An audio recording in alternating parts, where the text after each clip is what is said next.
Anong mensahe ang kailangang marinig ng mga Taurus sa buong buwan ng October 2024? Pwedeng nangyayari na to o mangyayari pa lang. Kung hindi man para sa inyo itong magiging reading, baka para sa someone na malapit sa inyo o sa someone na kakilala niyo mismo. Baka may lumabas na gender mamaya, gawin niyo na lang energy, masculine at feminine energy. Pwede rin naman na huwag niyo nang pansinin yung gender. Hindi ko alam kung anong lalabas, kung positive ba o negative ang magiging reading. Depende sa kung anong mapipick up kong energy mamaya. So, magsimula na tayo. So, dito, may babae. At yung babae ay X. Okay? So, X na yung babae dito. Kasi nga, naghiwalay na sila. Yan yung current situation. Hindi na sila nag-uusap, separated na sila. Nasa process pa rin ng pag-aaway. Kaya lang, meron naman tayong ito, bumaliktad na Page of Pentacles. Na para bang, siguro, ang reason kung bakit naghiwalay o nag-away ay dahil sa kawalan ng interest sa connection o may someone na nakakaramdam. Siguro yung babae yun. Na parang hindi serious sa kanya o hindi siya talagang mahal nung partner niya. Pero actually gusto niya pa. Gusto niya pa bumalik ulit sa buhay niya. Kaya lang nga,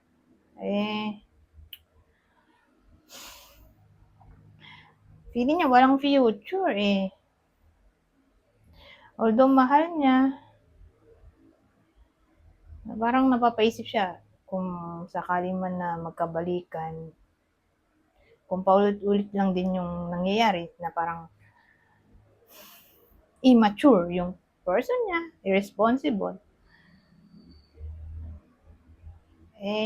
Ganito at ganito lang din mauwi yung scenario. Ulit-ulit na cycle ng depression.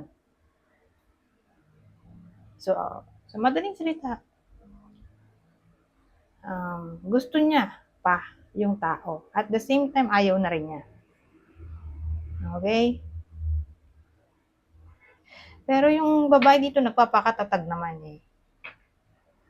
So, pakatatag siya sa kabila ng ganitong sitwasyon na kinakaharap niya ngayon, na sad siya. Kasi nga, nag-away sila ng partner niya, o baka literal na break na talaga. Pero wala namang dito third party. Ano lang talaga, may pagka-immature yung person niya, yung babae. Anyways, ito yung possible partner ng babae sa kwento na to. Ng Taurus. So, partner na lang ng Taurus para mas clear. Kasi may lalaking nanonood, di ba? Baka makarelate din siya. Who knows, baka siya pala yun. Alam niya sa sarili niya, ganun siya. So, pwedeng case to case, di ba? Ganito na nga lang. Partner to ng Taurus. Okay? Regardless kung siya yung babae o lalaki sa kwento. Virgo, kapwa niya Taurus. Ngayon, kung sakaling hindi kayo makarelate, baka ang tamaan nito ay kakilala niyo. Ito yung kakilala niyong tatamaan ng reading. Capricorn, Scorpio. Ngayon, kung di naman talaga kayo makarelate talaga, huwag na natin pilit yan. Punta na tayo dito sa second deck. Kasi dito sa second deck, random yung lalabas. Baka mahagip na dito yung energy nyo.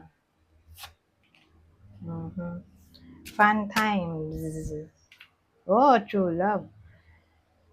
So, whether single o in a relationship, mukhang magsasaya sila sa feeling ng kanilang true love. So, sabihin natin, nakilala na ng iba sa inyo, alam nila sa sarili nila na ito yung true love nila. Kung karelasyon, edi, ayan, expect natin ng fun times o celebration o happiness in general. Kasi malalaman mo naman yan na may kutob ka naman. Kaya nga may intuition. Okay? Ngayon, kung single, ayan, parating na yung true love niya. Kaya ayan, may fun times. Kasi syempre magsasaya siya. Dahil di na siya magiging single at makikilala niya na finally ang kanyang true love. Ngayon, ibang senaryo. Travel. Travel, eto, lalaki, moreno. So, yung moreno, weda kayo to mismo. Lalaki, moreno. O, ito person nyo. Lalaki, moreno. Ayan.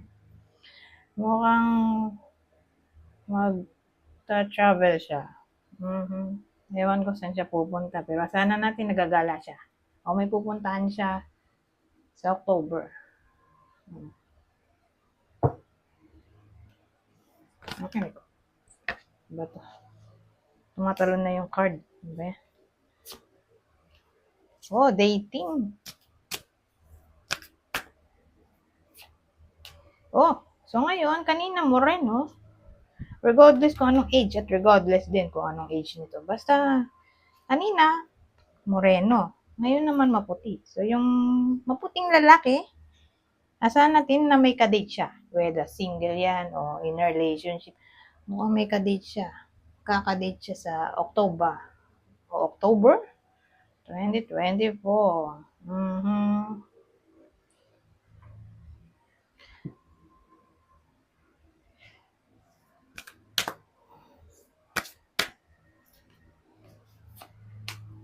Yun, oh. Pwede reconciliation, reunion ay posible at pagka-reunion nila, asahan ng matinding passion. Okay, ayan. Nakikita nyo naman yung picture eh. Hindi ko na ilalarawan yan. So, ganun. Pagka balikan nilang dalawa, ayan. Ganyan na ang eksena. Siguro, sobrang miss. Siyempre, tagal nilang di nagkita o nagkausap. Sobrang miss nila sa isa't isa maglalagablab ang buong buwan ng October. Okay?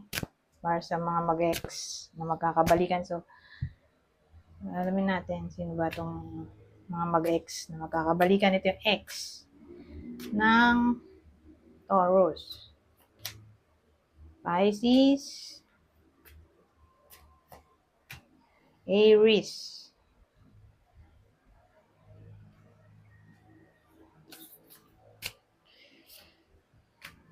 Wallflower. So, pag ganyan, expect natin na yung iba sa inyo na babae. Babae naman, ha? Kanina, puro lalaki. Ngayon, babae na. So, yung babae, sila yung medyo cold.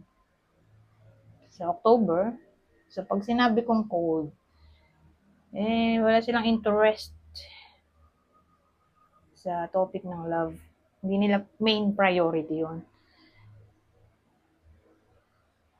Kasi ito, wallflower, siya nasa party. Ngayon, kita nyo naman, nakapulang siya. Parang wala siyang interest.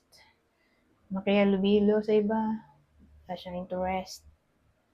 Magsayaw. Na parang bang napapaisip siya bakit siya nandoon. Hindi naman siya masaya. So, ganyan ang dating. Kung baga, yung mga babae na Taurus, baka matend ng party, celebration, pero parang hindi nila gusto na nandun sila. Kasi nga, for some reason, nagiging introvert yung mga babaeng Taurus. Na parang mas masaya pa silang alone kaysa pupunta sa lugar na maraming tao. Hindi ko naman sinasabing shy type, pero parang nadadrain yung energy nila kapag Maraming masyadong tao. Tapos di naman nila kakilala, di ba nakaka-OP o out of place. O baka tamad lang talaga sila magsalita. Kasi may ganun talaga. Case-to-case basis. Kung wala ka sa mood, di ba? Tamad kang makihalubilo. Ayaw mo magsalita. Dahil wala akong energy. Ganun yung dating dito. Cold eh. Cold yung babae. So, sa madaling salita, malaki ang chance na single pa rin ang mga babaeng single. Single ang mga babaeng single. Diba? Single pa rin ang mga babaeng Taurus. Okay? Pero depende nga sa kanila, syempre. Pero, kung i-rate natin, mga 70% ng Taurus na babae, hindi nga nila main priority ang makahanap ng bagong karelasyon. Hindi sila yung desperado mode na, alam mo yun, sila na yung mismo naghahanap ng jowa nila. Hindi ganun. Pademure yung babae dito. Parang, ang motto niya, I attract. I don't chase, I attract. Ganun. Anyways, ito. Last deck. So, dito sa deck na to, babasahin ko na lang. Magsisilbi siyang extra message o advice sa buong buwan ng October 2024. Accept. Be prepared to accept what fate has in store for you. Emotion. Look into the depths of your emotions.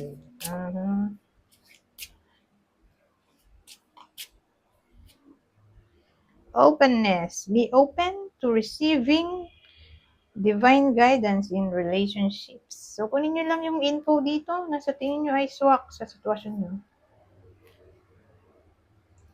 Anyways, hanggang dito na lang. Goodbye. For now.